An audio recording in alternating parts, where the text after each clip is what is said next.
So you're thinking about doing Street Machine Drag Challenge. Well, we've put together this handy video to talk about what Drag Challenge is and what the rules are.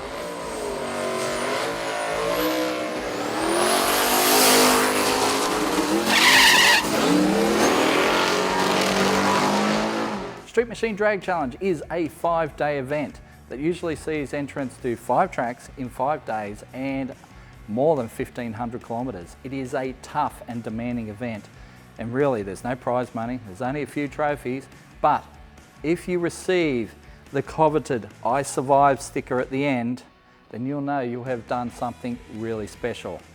So if you think this is something that you'd like to take on, well, let's talk about the rules.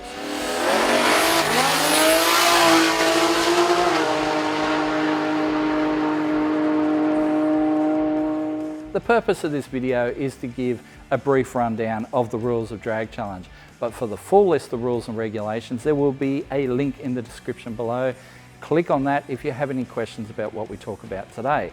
However, Drag Challenge is open to 4-wheeled vehicles, no bikes, of any year, make or model. All right? Generally all we ask is they be capable of running 12s or quicker down the quarter mile. They need to be roadworthy and registered, so it means working horns, lights, blinkers, all that sort of stuff, all right?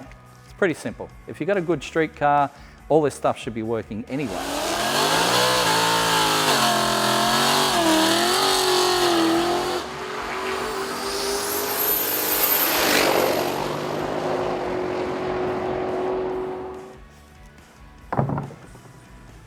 So, Drag Challenge entrants can use any type of fuel they like. However, if it's something exotic, they'll have to transport it themselves. You can buy fuel along the way, however you can't have other people carry fuel for you. So if you're carrying fuel, you have to carry it either in the car or in a trailer towed behind.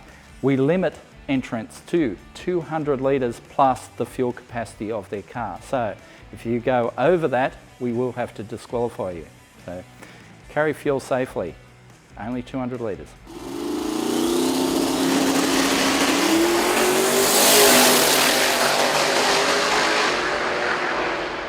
As we mentioned before, there are no support vehicles allowed on Drag Challenge.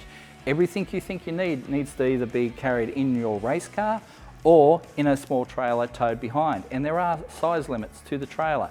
So you're only allowed a single axle trailer, so no horse floats, no car trailers, and it is limited to 190 centimetres high measured at this point. So from the ground at the axle centre line, that is 170 high.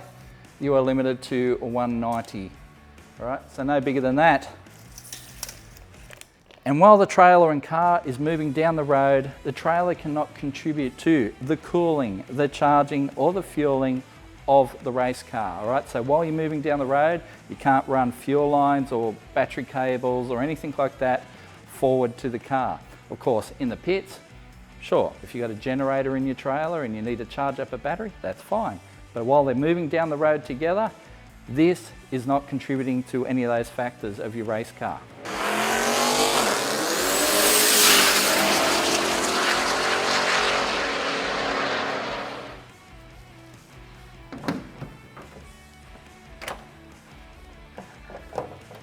So, Drag Challenge is supposed to be fun, all right?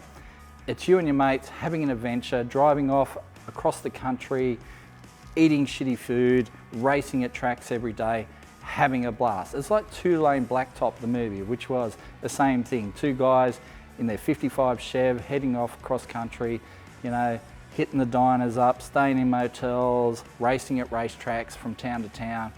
It was a lot of fun. And that's what we're trying to replicate here. We're having that old school adventure. But it also means you can't have a team of guys following along in a separate car. Everyone helping on the car needs to ride in the car, right? Everyone will get an armband. Everyone working on the car will need to have an armband. If you don't have an armband and you're working on someone's race car, you're going to get them disqualified. So don't do that. However, if you break down out on the road, you can call RACV or the local mechanic or whatever to give you a hand. But you can't put the car on a truck or a car trailer. It can't be towed away. If it breaks down on the side of the road, it needs to be fixed on the side of the road. The only reason you're allowed to move it is if it's in an unsafe position. So you might be able to move it 100 metres down the road to a safer spot, but you can't tow it 50 k's to the next town. All right? So it's all about keeping things reasonable.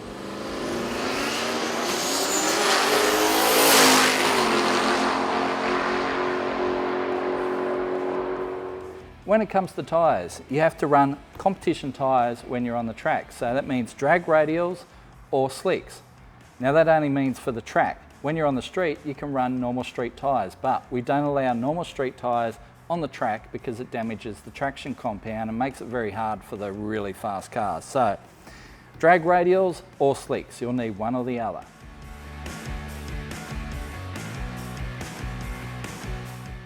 Talking about radials, some classes are limited in what tyre size you can run. So if you're running a 235, for example, like this car, it has to say 235 on the sidewall. Can't say 8.5 inch or anything like that. It needs to say 235, right? It has to say the numbers. Same with if you're in the radial class, like radial blown or radial aspirated, it has to run up to 275. So you can run 255s in that class, or a 275. If you run over 275, you go into the outlaw category, so outlaw blown or outlaw aspirated, all right? So, and if you run slicks of any size, you're immediately into outlaw. If you're running an all-wheel drive car, you will need to run drag radials on all four wheels, basically. So, yeah, tyres are important. So we've talked a lot about the drag challenge rules, and there's probably still a little bit more, so if you have any questions, click the link in the description to see the full rules and regulations. But how does drag challenge actually work? Well, you'll show up on day one or scrutineering day with your car, and we'll check it all over for safety, make sure it's compliant to the rules. You'll have your little trailer behind or not, and you may or may not have towed your car to the event. So you can tow your car to the event, that is fine, but once racing starts, your tow vehicle is put aside and you're not allowed to touch it for the whole duration of the event. So if the event goes for 5 days, it's 5 days you can't access that tow vehicle. So it doesn't matter if you've got your camp gear in there, your glasses, your heart medication. Nothing in that vehicle or the vehicle itself, from all intents and purposes, does not exist anymore. So make sure you have everything from your vehicle and then it's put away and you're not touching it for the rest of the event. I know, harsh, but that's the way we roll. And then you'll run your car down the strip and you'll get a time slip. You may or may not be happy with that time slip. All right, we allow you to run as many times as you can within a 6-hour period. Say we start at 9 o'clock, we'll finish up at 3 o'clock in the afternoon. So in that 6-hour period, you can run as many times as you like. Pick the time slip you like the best and you'll hand it off to us. We'll put it in our computer and we'll give you a route map. You will have to follow this, it's mandatory. You have to follow the route for the entire trip, and then you'll have to take a photo at the mandatory photo stop, all right? And you'll show us that photo the next day when you hand in your time slip, and we'll give you the next route map. And we repeat on and on and on. Yes, there's a bit involved. At the end of the week, we'll collate the times, see who wins. Someone will get a trophy, someone will go home disappointed, but those that complete will get their I Survived sticker. And I tell you what, a lot of people want that sticker.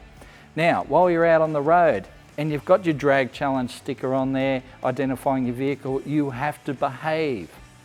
If you misbehave in public and we have someone gives us a photo of it or rings us up and says this drag challenge entrant with that number on their windscreen was doing burnouts, we're going to disqualify you from the event, right? You have to behave out on the road. If we have a rain out day, all right, so say it's a day like today where it's raining cats and dogs, well, we still make you show up at the track. You still have to come to the track, you still have to follow the mandatory route. If it rains halfway through the day and 3/4 of the field have already made a pass, then that's it.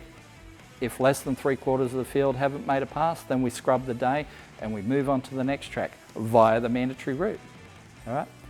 It's pretty simple. All the rules are in the link in the description.